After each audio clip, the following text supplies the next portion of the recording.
A look at the projected lineup defensively for the Cleveland Browns, and we'll tell you what Myles Garrett had to say. Here you have, we're making our own starting lineup. Defensive line, Olivier Vernon, Sheldon Richardson, as well as Larry Ogunjobi and Myles Garrett. By the way, the other night we came up with 16 projected defensive players with first names that have never been first names of any Cleveland Brown. Olivier is one of them? Olivier was one of them, absolutely. Myles was one of them also. All right, so here's the linebackers and defensive backs: Schobert, Kirksey, Jannard Avery, Denzel Ward, Terrence Mitchell, Demarius Randall, and Morgan Bennett. By the way, I'm putting my IRA over at Morgan Bennett. I've heard they're very trustworthy. Sounds like a good investment. It is. So there's the projected starters. So they asked Myles Garrett about last year and with Greg Williams, who was the defensive coordinator, then the interim head coach.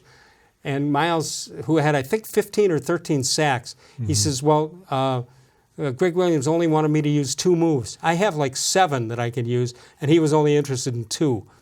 It'd be interesting to hear what Greg Williams says about Well, that could be. I mean, why would you limit the number of moves a guy has? Unless he, the coach, didn't think those 7 were any good, and 2 of them were. But you would think that if you only use 2 moves, they would be, I hate to use the word, they'd be defensible. Yeah, well, we should find out this year. We should if he uses 27 different moves. Well, we should at least see moves 3 through 7 now, because he's already shown the league the first 2. If when they're playing the New York Jets in week 2, I would skip the 3 through 7 and I would go directly to 8. Well, you could really mix it up. You could just use the odd-numbered moves in one game, the even-numbered moves in Okay, here's Myles Garrett. He might be going with his even-number moves in this game. Be careful on that.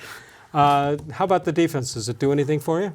You know, the names you put up there, I'm not sure they'll all be there when the season starts. You know, Why is that? Some of these draftees might get in, in there. And I kind of like what the guys they drafted. I think what they really miss on defense is speed. You know, just overall speed and linebackers that like show up when you watch the games. You know, you notice them a lot. You know, that's been one of my biggest gripes with them the last few years is their linebackers just don't. You watch really good teams, you notice the linebackers, and you watch the Browns, and you don't notice the linebackers. Let me ask you